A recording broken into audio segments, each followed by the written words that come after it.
Hola a todos. Desde aquí comienza la primera parte introductoria de la zona de protección.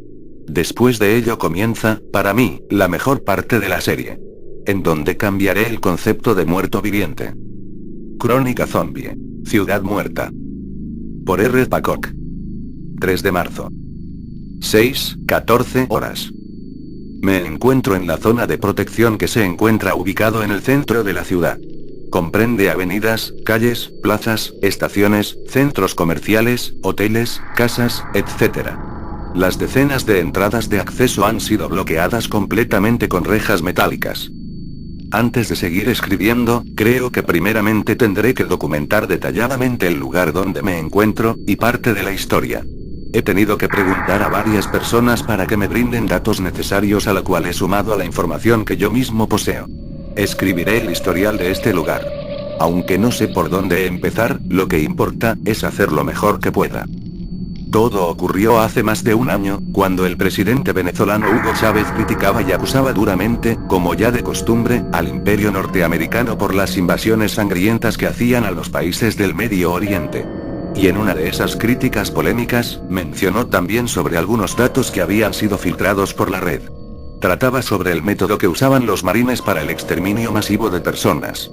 Hablaban de bioarmas, o también llamadas, armas bacteriológicas. Es por eso que fue el país latinoamericano que más se armó por temor a la invasión.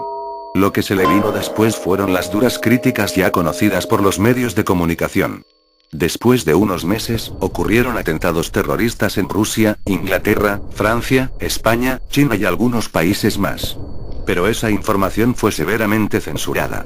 Luego, no se supo nada más. Pasaron los meses y se vino la gran crisis económica que también llegó a Latinoamérica. Mi país pasaba por una etapa muy dura. El gobierno tenía serios problemas por los escándalos de corrupción, y se le venían los problemas sociales por el incumplimiento de promesas de campaña. La crisis económica hizo que empeorase las cosas. La zona de protección fue creada poco después del estado de emergencia que se hizo a nivel nacional por los conflictos sociales, cuando los ciudadanos desconocían e ignoraban otros problemas que no sean mayores a la situación en que vivían. Era la época del gran caos. Así lo llamaban. Las familias no tenían dinero con qué comer, no había trabajo, el precio de los alimentos eran elevadísimos por la hiperinflación, el terrorismo volvía y abundaban las protestas de proporciones considerables. Y a causa de ello, muchas personas perdían la vida por los enfrentamientos con la policía matándose entre ellos. Es por eso que la crearon. Implantaron en ese lugar una base militar para mantener el orden y almacenar los alimentos. Después la repartían a la gente necesitada por medio de los comedores populares. Hasta los países del primer mundo también sufrían problemas similares. En medio de todo ese caos total, cuando algunos optimistas, la cual yo me incluía, pensaban que esto iba a acabar pronto, o al menos en mediano plazo, se vino otro problema mucho más grande, que ensombreció hasta el mismísimo gran caos. Llegó la peste. Como si las demás desgracias que lo precedieran fueran tan solo su carta de presentación. Llegó en el peor momento crítico en que pasaba mi país y el mundo. Como era de esperarse, los primeros casos fueron detectados en personas de extrema pobreza que vivían en pueblos jóvenes, asentamientos humanos o invasiones. Los vectores del virus arrasaron fácilmente con ellos sin que el Ministerio de Salud pudiese hacer algo, y no solo eso, los casos de tuberculosis eran comunes en muchos niños. También llegaron muchas enfermedades más por culpa de la inmundicia generada por la acumulación de basura. Los bichos y animales ayudaron a propagar las epidemias como tifoidea, malaria, paludismo, anta y la misma peste, que hacían casi imposible acercarse a los asentamientos por miedo a contagios, expandiéndose rápidamente por toda la periferia de la ciudad, dejando sin salida a nadie. Las personas muchas veces son más religiosas que lógicas. Atribuyeron la resurrección de muertos como un acto divino, o una señal bíblica del apocalipsis. Y a causa de esa ignorancia, y de no querer matar a sus seres queridos, eran mordidos sin enterarse de que era contagioso. Cuando todos se enteraron de que esa peste se expandía demasiado rápido, que caminaba, mordía y contagiaba, el pánico de terror inundó a toda la población.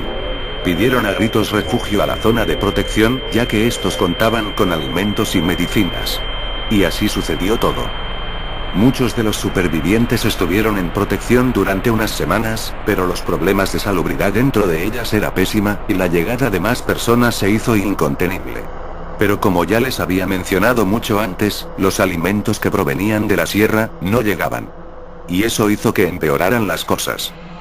La zona de protección, fue arrasada completamente por las oleadas de los muertos vivientes, que llegaban en grandes cantidades. ¿Cómo sucedió todo eso? Pues simplemente, esa es otra historia que desconozco, y dudo que exista persona alguna en contarlo. Solo sé que desaparecieron cientos de miles en poco tiempo. Fue una total carnicería humana. Un refugiado me dijo que después de 3 semanas, llegaron un grupo de militares que bloquearon nuevamente los accesos de entrada y exterminaron a los no muertos que quedaban dentro. Y se establecieron nuevamente allí. Al poco tiempo, llegaban más personas para recibir ayuda, quienes fueron recibidos. Dejaron de llamar la zona de protección por los malos precedentes, para luego llamarla fortaleza. Ahora somos 456 personas. Contamos con un médico, siendo este, un recurso muy valioso entre nosotros, y al que cuidamos como oro. Tenemos como jefes a 5 militares encargados de este refugio. No hay niños. Los que sobrevivieron a la peste y a las enfermedades fueron transportados por helicópteros, al puerto del Callao. Pero eso ocurrió antes de mi llegada. Entre las pertenencias, contamos con armas de fuego, una reserva de alimentos que sobró cuando el refugio había sido invadido, aunque es poca, tratamos de racionarlo al máximo. Tal vez esto nos dure un par de meses. Con respecto al agua, estamos bendecidos, ya que contamos con un pozo artesanal. Lo que nos falta son medicinas, baterías y gasolina. 4 de marzo. 9:25 horas. Llegaron nuevos supervivientes provenientes de la zona sur. Son 3 hombres y 2 mujeres. No se veían nada bien, estaban completamente sucios y asustados por el gran sacrificio que hicieron por venir aquí. 3 militares vigilando desde unas casonas empezaron a disparar segundos después. Al parecer hubo algunas de esas cosas que estaban siguiéndoles, pero fueron abatidas rápidamente. Esas cosas no tienen que saber que estamos entre ellas. 14:50 horas. La seguridad de la zona de protección es elemental para nuestra supervivencia. Todos tenemos la responsabilidad de colaborar con el grupo. Aun si nuestra vida corre peligro, teníamos que hacerlo por el bien de los demás. Es por eso que describiré algunos factores importantes que son los pilares de la fortaleza. Visibilidad. Todas las avenidas, calles y otras entradas de acceso han sido bloqueadas con rejas metálicas cubiertas con capas de tejido de polipropileno y con cualquier cosa que sirva eficientemente para evitar entrar al campo visual de esas cosas. Y de esa manera evitamos provocarlos. No sabemos muy bien cómo funciona el órgano visual de los zombies. Tal vez reconocen los movimientos típicos de un ser vivo, o tal vez miran otros atributos que nosotros ignoramos. Pero hay unas cosas que aún no sabemos, y una de esas es la visión nocturna. Puede ser que nos vean en la oscuridad por medio del calor humano, pero, hasta el momento eso está sin comprobar. El olor. El factor más importante de la seguridad. Esas cosas pueden oler muy bien, pero con respecto a qué distancia, eso no ha sido investigado, y dudo que cualquiera tenga ganas de probarlo. Casi toda la ciudad huele a sangre o a restos humanos, por las grandes carnicerías que hubo anteriormente.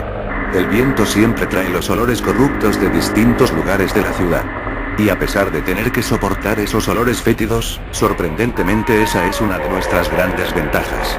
Como todo huele a sangre, nuestro refugio es casi tan común como los demás lugares. Para ellos no existe este lugar. Los muertos vivientes no saben que estamos en medio de ellos. Las heridas abiertas son peligrosas para nuestra seguridad. La sangre recién derramada los atrae de una manera demencial, como si fuesen grotescos vampiros o tiburones. Ante ese caso, la víctima de la herida tiene que alejarse inmediatamente de las rejas de protección, y curarse. Las personas enfermas, son trasladadas a un lugar seguro y puestos en cuarentena, evitando el contagio con los sanos. Si alguien queda infectado por cualquier motivo, será ejecutado poco antes de que se transforme en una de esas cosas. Y es así, porque si es ejecutada mucho antes, tendríamos que deshacernos del cadáver, ya que eso nos atraería. El sonido. El sonido común en sí, puede ser generado por los muertos vivientes o nosotros mismos.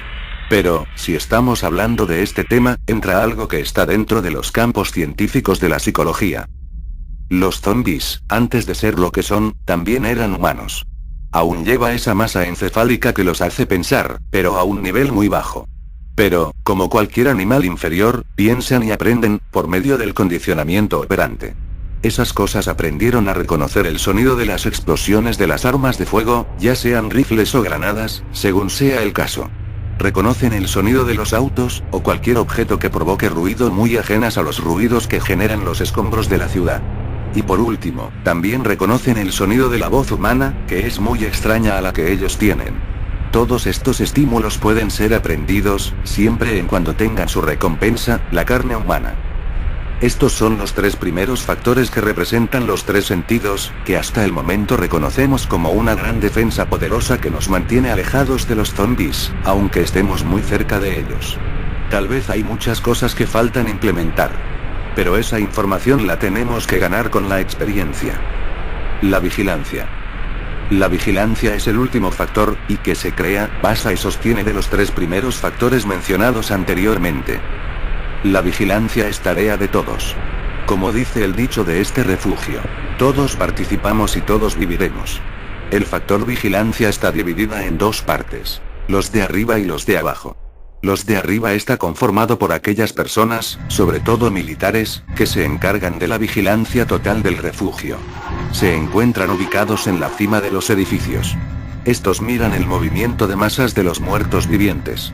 Si ven algo sospechoso, enseguida se comunican con los de abajo, y mandan personas extras para un eventual ataque.